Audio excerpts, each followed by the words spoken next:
Today's episode is brought to you by our sponsoring partner, the Campaign for Black Male Achievement.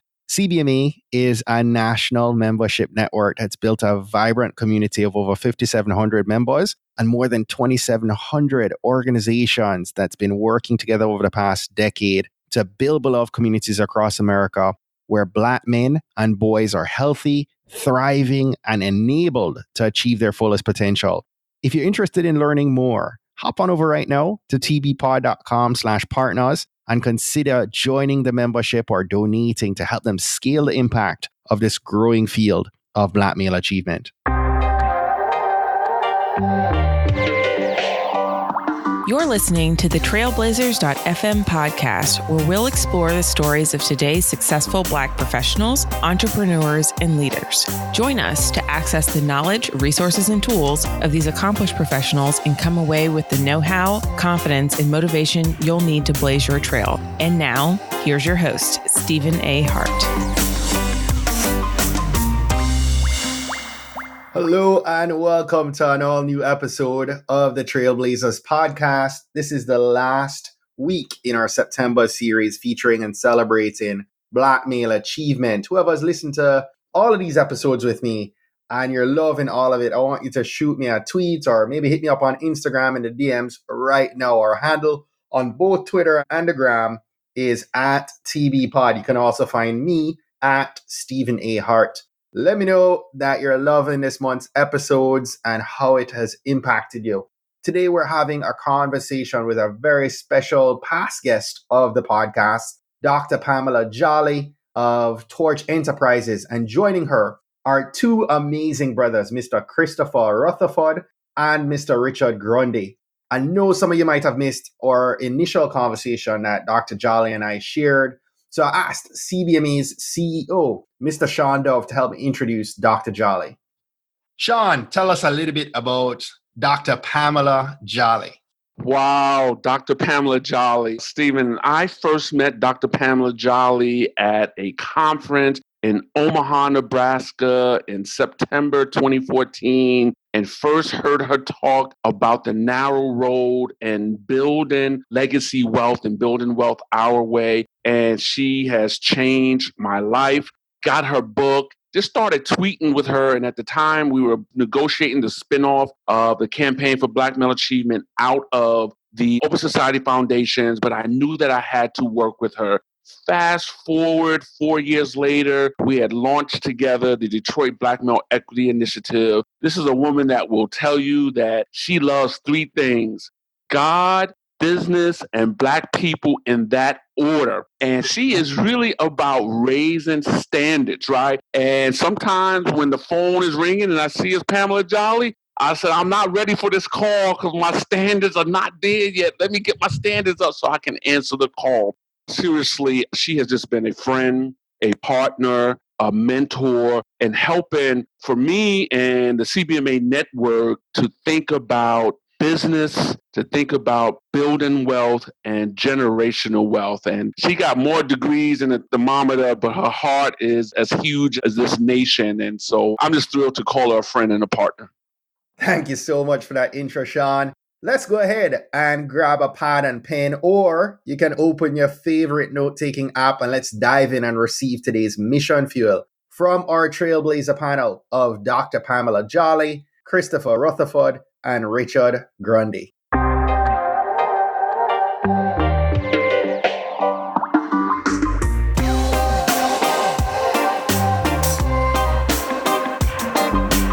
Thank you all for joining in today's conversation. Grateful to be here, Stephen. Thank you. Awesome. Great to be here. Dr. Jolly, you're first on the podcast, I believe, episode 104 back in January 2018. And Chris and Richard, this is your first time as guests on the show. Welcome. I appreciate having you all here. I'd love to start things off where we often do with our conversations, but I'm going to put a little bit of a twist on it. I'll probably have Dr. Jolly lead us off, and Chris, you can follow, and we'll have Richard finish up. But we're wrapping up a month-long series today celebrating Black male achievement. So I'm going to ask you to tell us about a Black male figure. A Black man could be someone you know personally or not, right? So it could be your dad, your high school principal, Barack Obama, or Marcus Garvey, right? But tell us who and why you're grateful for those specific Black men. I'll definitely start. So for those of you who know me, you know that Kelly Miller is one of my favorite Black men on the planet. And he was the first African-American to attend Johns Hopkins PhD program and then went on to be the dean of Howard University. But he was the editor for both Booker T. Washington and W.E.B. Du Bois. And he didn't believe it was an either or. He believed it was a both and, that it was both vocational and educational instruction that was necessary for us to get further down the road. And he created a middle road. And the middle road was a way for us to work together to be able to build wealth our way. When I think about what he did then and I think about where we are now, it's still very, very much important for us to figure out ways to collaborate and work together. And Kelly Miller's legacy is definitely a wonderful example of how that can be done. Thank you. Appreciate that. Chris.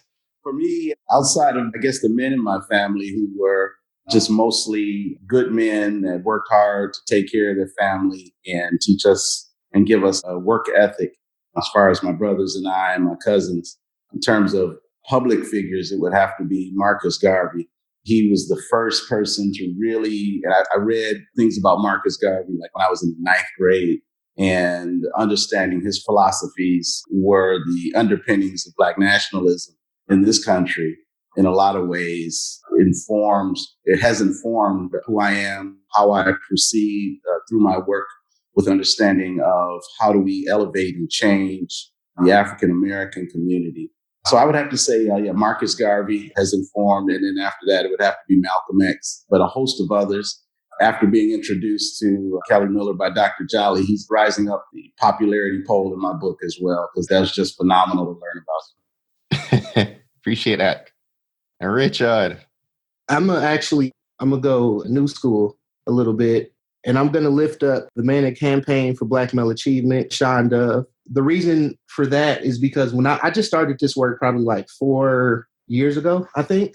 And it was this contest called the My Brother's Keeper Detroit Innovation Challenge. And it was the idea of anybody basically coming with some type of idea or platform or project to kind of help Black men in the city. So my organization came with an idea that we felt was pretty fresh and pretty new of combining coding with entrepreneurship. And we actually were named one of those Innovation Challenge winners to do our work. So I'm just thinking about the people that kind of give newcomers or people that haven't necessarily been in the work a chance to kind of get into the work and really innovate. The other person I'm going to lift up is Sean Wilson, I think he is originally from like Milwaukee. He's done work with Usher's Foundation in Atlanta. And when I met him, he was running Ford's multicultural initiatives in Detroit. And now he's the president of Boys and Girls Club.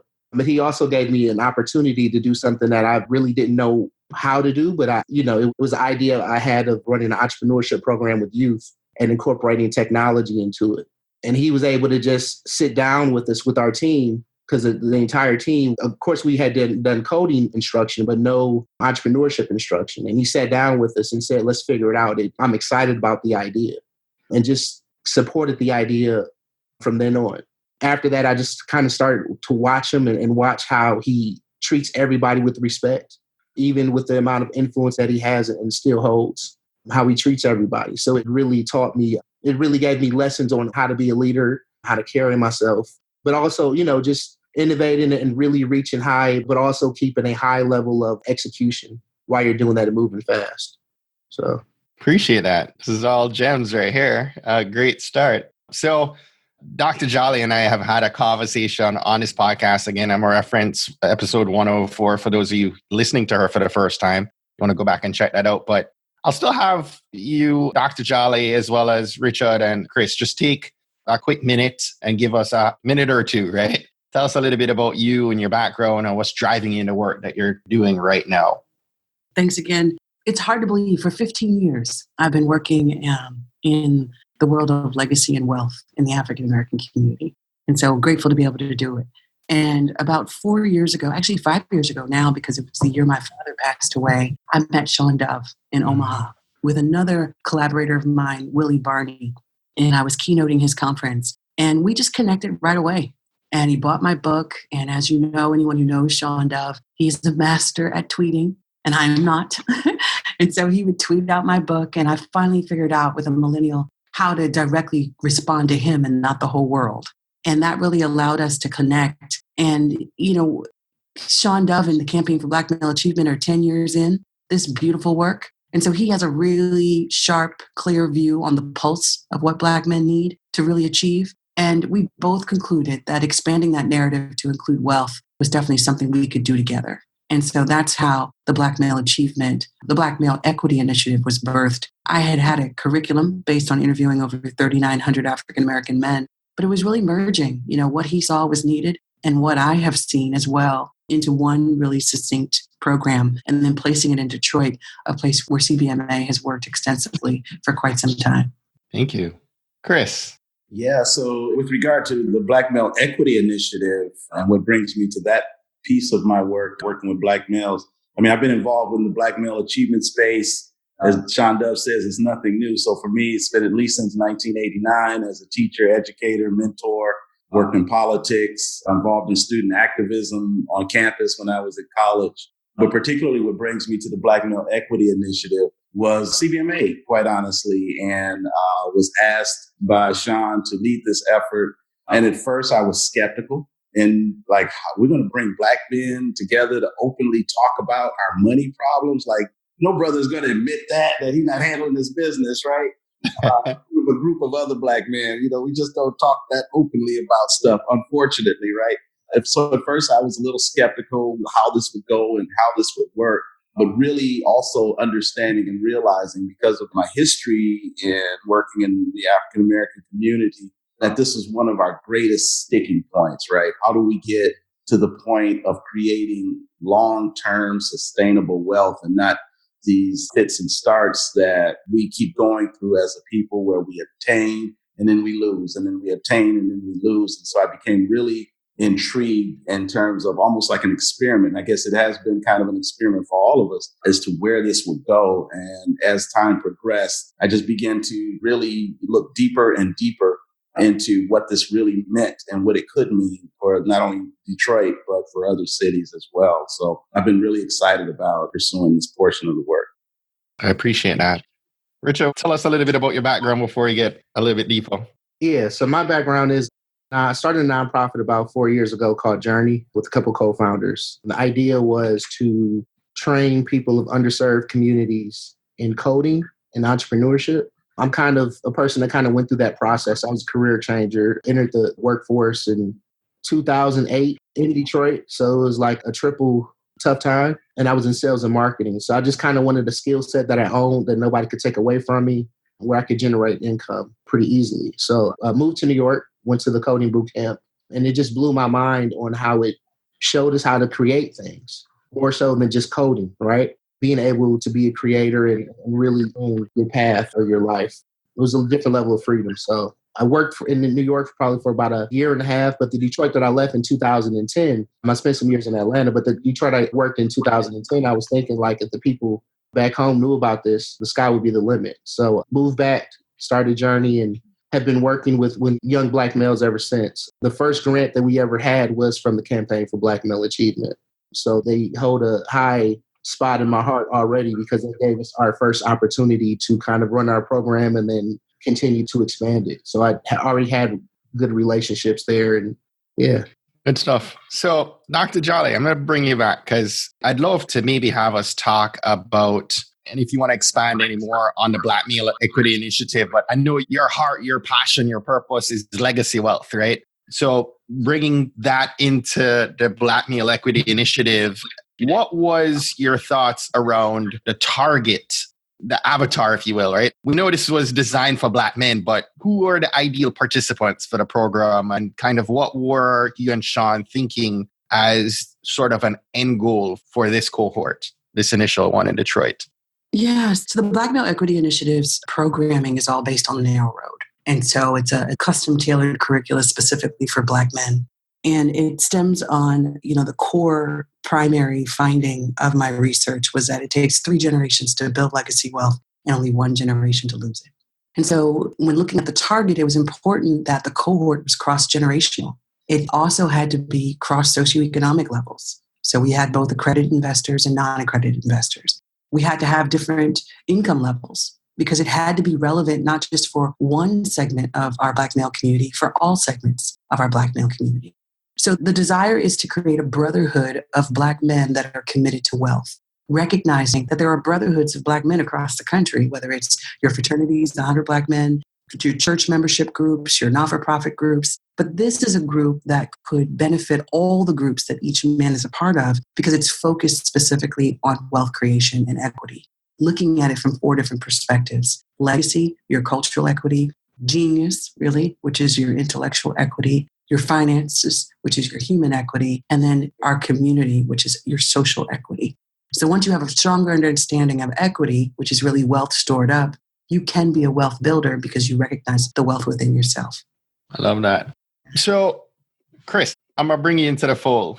You kind of talked about Sean kind of almost nudging you into the program, right? But what were you hoping to gain by being part of this cohort? Like, first, if we could just get, we started off with about 20, 25 men. If we could just get men in the room, like, who would be interested in this, right? So for me, it was like baby steps.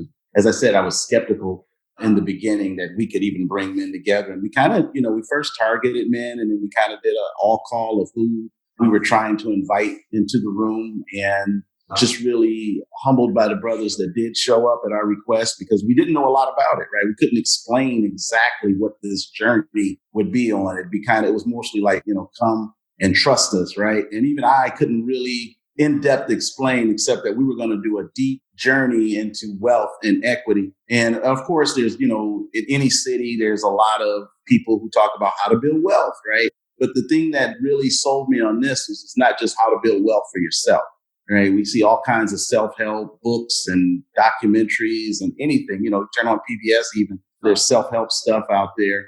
But how do you build wealth for yourself, for your family, but also for your community, and keep it? Right. And so those were the things that kept echoing in my mind in terms of why this was important and why this was different.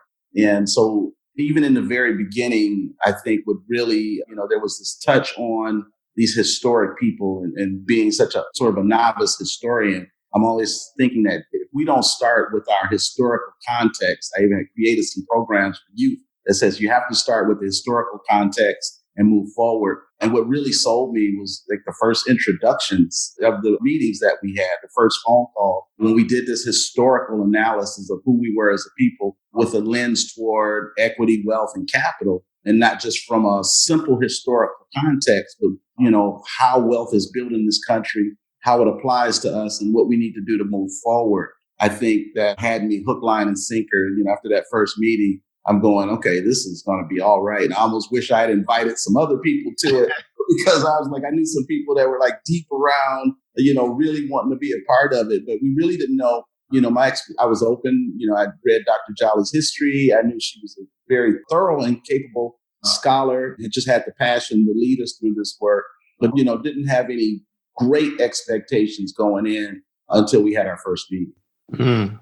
So I have a question, and either of you feel free to chime in, but did you guys actually succeed? Like Dr. Jolly just touched on wanting that diverse cohort. Were you guys able to succeed at that? Absolutely. As she said, we had, as people like to say, from the streets to the suites. We had brothers who were, established economically, maybe not in the best light, or maybe not as well after the end of the course, maybe not as well as they thought they were, but felt like they were established economically. Some own their own businesses. Some were just now establishing their economics in this world, or reestablishing their economics after going through, especially the Great Recession, the way it hit Detroit with the loss of the auto industry, other sometimes personal challenges. But yeah, we had a great cross-section of men, realizing that, because it was a year-long intensive, that, all brothers wouldn't be able to stay on just because of human, personal, family challenges, business challenges. And so realizing that we would lose a few, but definitely looking for who would be that core group to stay. And I think it remained diverse all the way through the whole process. Mm-hmm. Richard, you touched on, you're a leader, right? You're building journey. And talk to me about some of the bigger challenges that you experience kind of navigating your way through the program. Some of what Chris just touched on here, it's not always comfortable for brothers to talk money. and openly discuss wealth. What were your experiences and challenges in that regard? Yeah, absolutely. I think that just in terms of trust, the program was set up where we tackled that head on and got all of the things out in the open that may be a hesitation for anybody to invest together, which is, obviously was part of it was trust.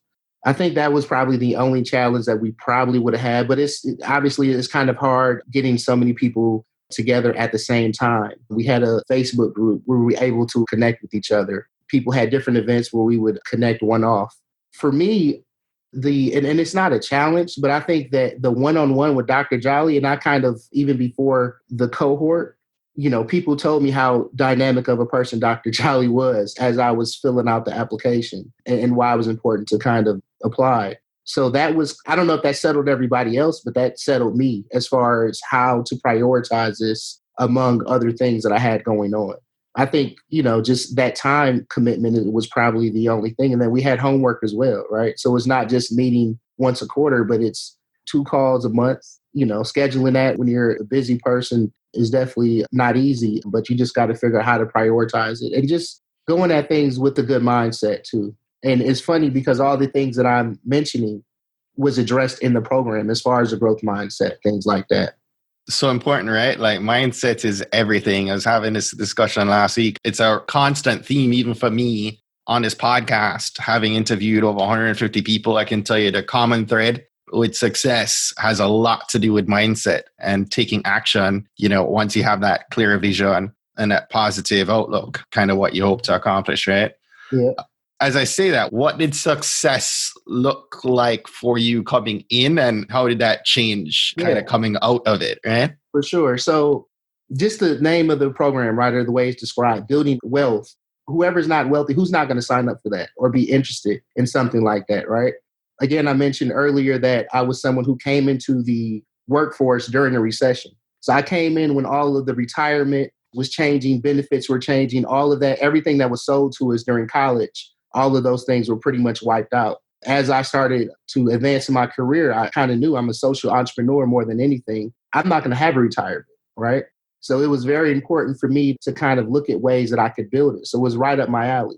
I remember one of the questions that I read in the application, though, that really follows, I think, what my true calling is, and this program helped me to realize that too, was that will you be able to share this information with others in Detroit, right? So I work with youth and kids, and it's not just a one-off situation. It's a situation where I may have worked with this youth 4 years ago, and we're still communicating. I've sent a couple youth to Black History college tours that aren't in my program anymore. So I'm kind of connected to their success and connected to passing on the information. What I learned from the program, I thought I was just going to pass on a lot of stuff as far as how to build wealth. What the program really helped me to do was to build a foundation of taking an audit of what I was good at, right? The things that I was making mistakes on as far as wealth, as far as bad habits, spending habits and things like that. But then the other thing was who I actually was. So we took a African ancestry test. And it's so funny that we did that because the first conversation I had with Dr. Jolly was like, when I lived in New York, I'm living around all these different international people who know where they come from, know all these different things about themselves. And I knew nothing about myself other than I was Black and I lived in Michigan. My father was born in Detroit, but spent some time in Louisville, and my mother's from Jamaica. That's all I knew, right? So this program helped us to really take an audit of who we were in terms of bad habits, what our parents were doing, grandparents were doing, bad habits, good habits, looking at what people should do it just historically, but then who we are as well. And I think for me, that's what success is, what I can pass down to my students. That's what I'm thinking about passing down to my students. Like anything else, if you see all these athletes, I'm just use athletes as an example, not to generalize them, but if someone's not prepared to receive $1 million, $10 million or whatever, you're going to, what I'm saying, they're going to wreck it. Just like if you don't know how to drive a Ferrari or you're going to wreck it. So I think building that foundation is something that was really good and was a huge thing that I got from this program. I love it. Chris, you have anything you want to share to add to that? Just specifically, I think, there's a lot that I gained in terms of just kind of, as we moved through it, just kind of shaking me. And it was like, hey, dude, get control of your financial resources, because they weren't in control. And there were periods in my life when I was really diligent about it, and just through life circumstances that discipline had kind of fallen off, right? And then even beyond that, something said in me, probably by I want to say our second or third intensive, that just resonated about my upbringing, right? And how we perceived wealth, and how we were taught to work hard, but we were taught to work hard to break even, right? Not to become wealthy and to pass on generational wealth, and had always, everybody defends how they were raised by their parents, right? My mother taught me the right things. She taught me to budget, but not in a growth mindset, right? Not in a growth of your budget so you can build, hand down, build. It was more, save for a rainy day in case, a recession comes, right? So you will have a few pennies to live off of. But I think that was huge for me, because it also determined for me some of the decisions I had made throughout my life. Like, it allowed me to reflect on, when I think back, like, God, that wasn't a smart financial decision. Why did I make that decision? And it also allowed me to reflect, like, well, that was kind of your upbringing, not in a bad way, but it was the best that they knew, right? Given their circumstances. My father being raised in rural Georgia and almost being forced to move up here, because of racism, with his parents bringing him up here when he was 10. My mother growing up in a little rural suburb known as Royal Township. Both, just poor people who had to figure it out themselves growing up in Detroit through the 40s, 50s, and 60s, until, the auto industry really started paying, good wages for Black people. And so for them, and then even that, even though they had, my father worked in the auto plants, which paid good wages, it was still a matter of, what they say about African Americans, last hired, first fired.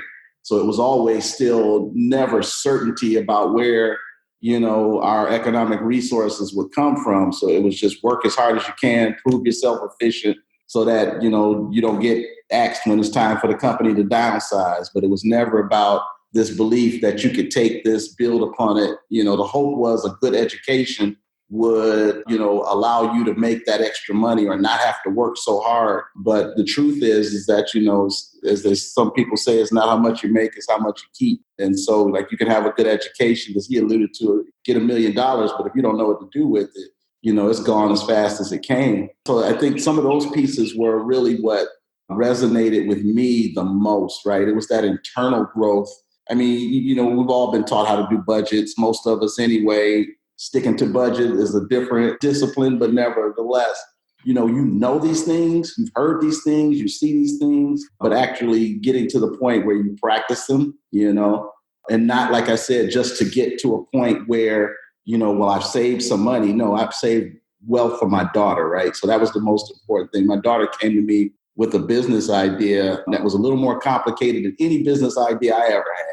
And I didn't know where to start, right? It was almost embarrassing, right? She calls me she tells me I'm better than Google most of the time. But when it came down to, Dad, I want to build this for the future, for myself and for the family, I'm passionate about it, I was like stumped, and had to just start calling people to ask questions. And I'm still stumped, right? Thank God she's a lot smarter than me and knows how to persevere. But it's almost like I couldn't go to the next level with it. And through this conversation with Dr. Jolly, I've been able to take back and begin to take baby steps, and even walk my daughter through baby steps as we move this idea that she has in her business. But the courage to do that, and the foundational information of how, and not just, oh yeah, go try this business, but how, let's figure out how to build this business so that it has longevity, so that, we'll have something for the family or yourself, as we move forward. How can I contribute with my social capital, right? Learning what capital is, the different types of capital that we all have. So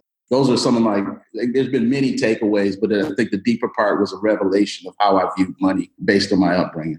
I love all that you guys are sharing. And Dr. Jolly, I'll bring you back in, but, I also love, Chris, that you touched on this last piece here. And I'm sure this is kind of what, from my conversations with Dr. Jolly, it's that intergenerational piece, right? That connecting generation to generation and doing it together, right? Dr. Jolly, you've told me in the past that you learn best in a classroom, right? What have you learned having looked at this cohort and, worked through, as I think either Chris or Richard talked about an experiment, right? Like as you guys worked through this first cohort, what was the bigger lessons that you took away leading this group? Love how you remember that. Yes. One of the things that I love most about Sean is that he keeps it moving. He always is able to reconcile, look, this is our pilot, this is where we're starting, and we're keeping it moving. And so having a collaborator that says, look, this is going forward. I learned that, seeing is believing is what I saw in my research, but I really saw it here, where you have amazing men in a cohort that are demonstrated with Christopher and Richard on the phone, but you also have some men who have to see it to believe it. And so the fact that we kept on moving and we kept on moving forward and we did not stop, it really was a beautiful way to show that we all don't get there at the same time. But if we keep moving, there is a momentum that happens. And there's these first movers, these second movers, and there's these third movers. And then there's these stragglers because, one of the beautiful things about CBMA is that nobody gets left behind. And so, when we look at the Black Male Equity Anthology, which I'm so proud about because it's the synthesis of many of the men in the cohort who went the distance, who were able to review what they went through and write it down. I mean, they wrote the vision, they made it plain, we published it. And now it can go out across the world to motivate people, other Black men, about taking a similar journey, but just introspection of themselves. So, the lessons here, this was a classroom for me. I love Black men. God started with Black men, and so did I. But I just really started to understand aspects of Black male learning and embodiment of principles that I just know has such a fertile ground for areas all throughout the country. Love it. As you look ahead, what's next? What's the next chapter? So we launched the Black Male Equity Initiative Anthology at Anthony Smith's of Cities United's convening a few weeks ago in Hampton at the celebration of the 400th year anniversary. We had a wonderful dinner there, and the convening was so amazing. It had mayors and leaders from all over the country there. And so we were able to really share the vision. And Christopher Rutherford was there, Richard Grundy was there, Robert Johnson was there, as well as Stephen Vassar and Sean and myself. And so there's been a lot of momentum and interest across the country of how do we bring this to our location in our area. So what's next is exploring those different ways in which we can do that. We're hosting a Black Male Equity Initiative webinar series. We had our first one last week with Sean and myself, where we did an overview of the program. And the next ones will go through the 4 aspects of the programming with the cohort members as well as some of the facilitators. We are extending the cohort to include now Louisville for next year. And we are looking for exploring specific ways in partnership with the inaugural cohort of how we can deepen what we did in Detroit. So deepen and expanding. Last year was a year of demonstration and preparation. This is a year of invitation. And so I'm not married to method, I'm married to outcome. And so we know the cohort experience is really powerful. But as Richard said, it's very time intensive. So looking at alternative ways in which maybe a city doesn't have the bandwidth or the budget for a year-long exploration, but maybe we could do a town hall or a day and a half intensive with some online follow-up with our inaugural cohort and our facilitators. So we're in exploration mode. And we welcome Black men who resonate with what we're talking about here today and in the webinar series to reach out to us on the website and share your thoughts about how we can make this a reality, because we do need to expand the narrative of Black male achievement to include wealth creation and have Black men really own their relationship with themselves and their definition of wealth so they can pursue it in their lifetime and pass it on for generations. I love that. And I don't know, Pamela or maybe Chris, if either of you could share the website where our listeners could learn a bit more about Black Male Equity Initiative. The first step is to go to thebmei.com/webinar2. And then if you do just Google Black Male Equity Initiative or bmei.com, you should get our main page. The other thing is that you can definitely go on the campaign for Black Male Achievement and sign up to become a member, and we will follow up with you about what we're doing. Our anthology is on sale on Amazon, both the digital version as well as the hard copy. I'm a bit biased. The hard copy is hardcover, all color, absolutely beautiful. Pages and pages of beautiful Black men talking about wealth. It just doesn't get any better than that. So I would definitely encourage you to do one of each. Good stuff. I'll make sure I link up all of that on our show notes page over at tvpod.com. We're beginning to wrap up. Just wanted to maybe ask each of you to share Pamela touched on Twitter being a love of Sean Dove, and many of us are connected on Twitter, but feel free to share your handle and how we might stay in contact with you. Dr. Jolly, I'll maybe start with you. So Twitter is at Pamela Jolly. I also have a Facebook group, which is Jolly Journey, the Jolly Journey, which would be a good way to do it as well. Chris. Yeah, I'm still a digital immigrant, so you can find me on Twitter. It's at C Rutherford 360, and then obviously on Facebook at Chris Rutherford. So, and then as Dr. Jolly said, to learn about all things Black male achievement and to join and become a member of the Campaign for Black Male Achievement, you can go straight to cbma.org/join. Richard, how we stay connected with you, brother? My handle is at Mr. Rich Grundy, so at MrRichGrundy. Twitter and Instagram. I'm a little bit more active on Instagram probably than Twitter. Sounds good. Listen, last question I'll direct to Dr. Jolly. What's one action that you'd like our community to take this week that's going to help them to blaze their trail? So there's a lot going on in the world. If we look at a macroeconomic perspective, there's a lot of changes happening and potential shifts in our economy. With the last quarter of the 2019 400-year anniversary of us from being the asset to owning the asset. To blaze your trail, take inventory of where you are, determine where you want to be, and write a financial projection to get there. Let's be real about the business of yourself. The primary purpose of business is to build wealth. And so if you're out there and you're listening and you know you're not building wealth for yourself, the reality is that you don't own yourself the time that you do. So let's get real serious about financial position. It's never too late to start, but the earlier, the better. Thank you all very much for being part of this conversation. God bless you guys, and we'll connect again soon. God bless you too, Stephen, and thank you for what you do. Thank you, Stephen. Thank you. I'm Steve Nehart, and you've been listening to the Trailblazers.fm podcast. If you're not yet doing so, consider following Trailblazers.fm on Twitter, Instagram, and Facebook, and feel free to connect with me over on LinkedIn. Whenever you're posting stories or social media posts about Trailblazers.fm, be sure to use the hashtag TBPod and hashtag Mission Fuel. We'll be able to see you, and I'll be able to show some love. And in case you're not aware, our show notes for all our episodes can be found on our website over at tbpod.com. Now, if today was your first time listening, I just want to say big ups, enough respect for checking us out. You've made this Jamaican guy really happy that you're here with us today. And I'd love your help with keeping this Black excellence flowing each and every week. So if you haven't yet subscribed, hop on over to Apple Podcasts, Spotify, or wherever you listen to podcasts. Search Trailblazers.fm and subscribe, rate, and review us there. Be sure to browse through some of our past episodes. There are more than 150 published episodes now, and a little something is out there for everyone to help keep the knowledge flowing. We grow when you, as part of our Blazer Nation community, shares and invites your friends and family to listen to an episode you think might impact them most. We believe that someone listening to these inspiring stories are going to be moved to make significant changes that have generational impact for many others, both now and well into the future. Don't miss next week's episode. New episodes are released each and every Monday morning at 5 a.m. Eastern. Blaze the Nation, go out today and find a way to rise above, go way beyond, and keep blazing your trail.